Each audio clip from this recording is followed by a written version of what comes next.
وزیر کے لیے، کسی بڑے آدمی کے لیے جانور ذبح کیا، خون بہایا کہ اس کے قرب کے لیے یا اس کی عظمت کے لیے، تو وہ بھی حرام ہے۔ بولیے وہ بکرا بھی، پر ایک فرق ہے، اگر آپ نے اس کی مہمان نوازی کے لیے ذبح کیا تو پھر حرام نہیں ہے، اگر اس کی عظمت کے لیے کیا ہے، اس کے قرب کے لیے کیا ہے تو پھر حرام ہے، کیونکہ اللہ کہتا ہے یہ کام میرے قرب کے لیے کرو۔ قل، میرے محبوب فرما دیں آپ، ان صلاتی، میری نماز، ونسکی، میری قربانی، ومحیایا، اور میرا زندہ رہنا، ومماتی، میرا پردہ کر جانا، للہ رب العالمین، یہ سب کچھ اس اللہ کے لیے ہے جو سارے جہانوں کا پروردگار ہے۔ آگے آ گیا جی، والمنخنقۃ، وہ جانور جو کسی ضرب سے جو گلا گھٹنے سے مر جائے۔ بولیے جو گلا گھٹنے سے، وہی رسی میں پھنس کے مر گیا، اور عرب والے یہ بھی کرتے تھے، کپڑا دے کے، رسی دے کے، گھونٹو دے کے جانور مار کے کھا لیا کرتے تھے۔ تو اللہ نے فرمایا بھی نہیں، یہ تو ذبح کر کے کھانا پڑے گا۔ اگر گلا گھونٹنے سے کوئی جانور مر گیا تو وہ بھی حرام ہے۔ ذرا سارے بولیں گے جی وہ بھی حرام ہے، حلال نہیں ہے۔ والموقوذہ، جو کسی ضرب سے مر جائے، بولے جی جو کسی ضرب سے مر جائے، اونچائی سے گر کے مر گیا، یا کسی نے کوئی ایسا زور سے اس کو کوئی چیز ماری، جانور مر گیا، یا کسی بڑے جانور نے ایسی ٹکر ماری وہ مر گیا، ایکسیڈنٹ ہوا اور جانور ہے، تو یہ بھی حلال ہے۔ آنکھوں سے دیکھا ہے گاؤں میں کہ جانور مر بھی جاتا ہے، وہ چھری لیٹ آتی ہے، وہ پھیر کے ماشاءاللہ وہ سارے تقسیم کر دیتے ہیں۔ کوئی محکمہ نہیں جس میں پاکستان کی حکومت نے کوئی نام روشن کیا ہو۔ یہ بھی محکمہ تو ہے کہ جانور ذبح کا بھی محکمہ ہے، چیک کرنے والا، مگر اس میں کوئی کامیابی، جس کا جو دل کرتا ہے وہ اس کر رہا ہے۔ اور یہ جو مرغیوں کے گوشت کھاتے ہیں، میں تو منہ دیکھتا رہتا ہوں مرغی ذبح کرنے والے کا، کوئی لوٹا لے آئے، پانی لے آئے، ایسے کرتے ہیں اور پھینک دیتے ہیں۔ منہ میں ہوتا ہے، جی ہاں، وہ تکبیر کوئی ماں کا لال پڑھتا ہے، باقیوں کو پڑھنے کی ضرورت ہے۔ اب بتائیے، اللہ جانے یہ حرام کا ہی اثر ہے کہ ہماری اولادیں نہ ہمارا ادب کرتی ہیں، نہ حیا کرتی ہیں، نہ وہ مسجد کا رخ کرتی ہے۔ وہ 3 گھنٹے فلمیں دیکھ لیں گے مگر مسجد میں بیٹھنا آسان ہے؟ دیکھیں کیسے اٹھ کے جا رہے ہیں ماشاءاللہ۔ مسجد میں بیٹھنا بڑا مشکل ہو جاتا ہے، دین کی بات سننا، کوئی نصیحت کرے ان کو خیر لگ رہا ہوتا ہے کہ یہ ہمیں سمجھا کیوں رہا ہے، تو شاید اسی حرام کا اثر ہے۔ پتہ نہیں کون سے بیمار جانور صبح مارکیٹ میں پہنچے ہوتے ہیں، بہرحال اللہ ہی جانے۔ اور آگے فرمایا والمتردیۃ، وہ جانور جو آگے فرمایا والموقوذہ، جو کسی ضرب سے مر جائے۔ اگر شکاری نے فائر مارا ہے اور جانور فائر سے مر گیا تو وہ بھی حلال ہے، البتہ اگر وہ زخمی ہو کے گر گیا اور اس نے زخمی کو چھری پھیر لی تو پھر حلال ہے۔ آگے ہے جی والمتردیہ، اور وہ جانور جو اوپر سے گر کر مر جائے۔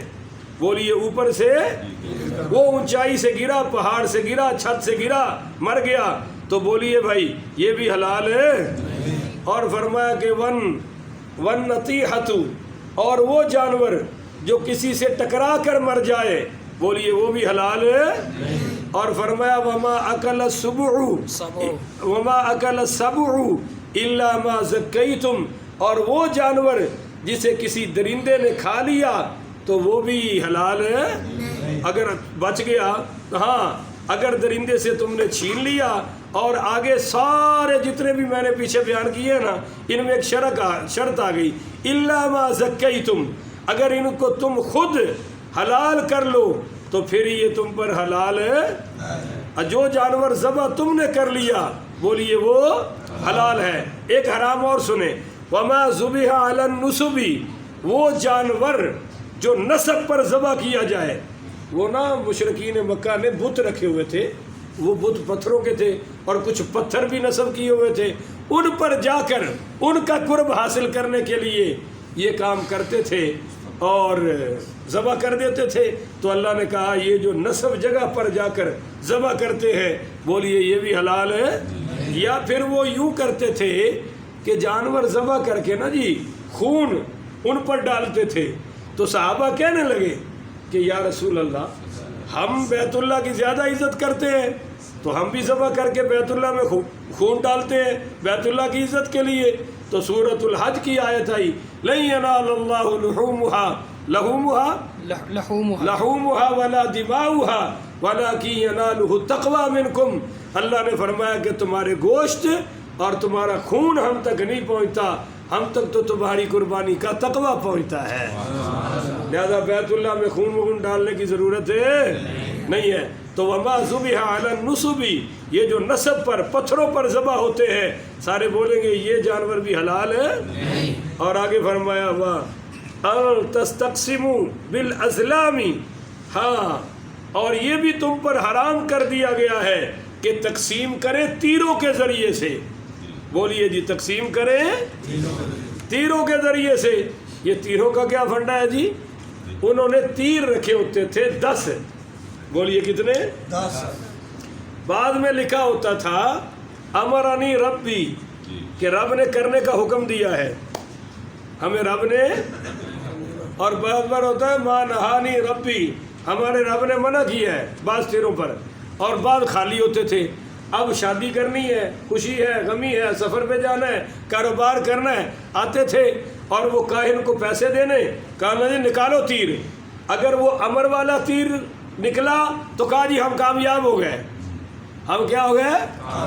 اور اگر وہ نہیں والا تیر نکلا تو نہیں بھائی نہیں یہ کام نہیں کرنا، اور اگر خالی تیر نکلا تو کہا بھائی ٹھیک ہے اور نکالو، یا نہیں یا امر پہ عمل کرتے تھے۔ اور ایک اونٹ خریدا 10 بندوں نے، بولیے کتنے؟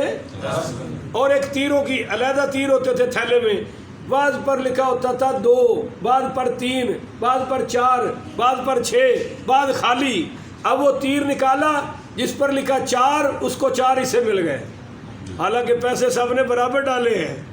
بولیے پیسے سب نے برابر ڈالے ہیں، مگر وہ جی کہا جی 6 تو 6 مل گئے، اور جس کے نام کا خالی نکل آیا اس کو کچھ بھی۔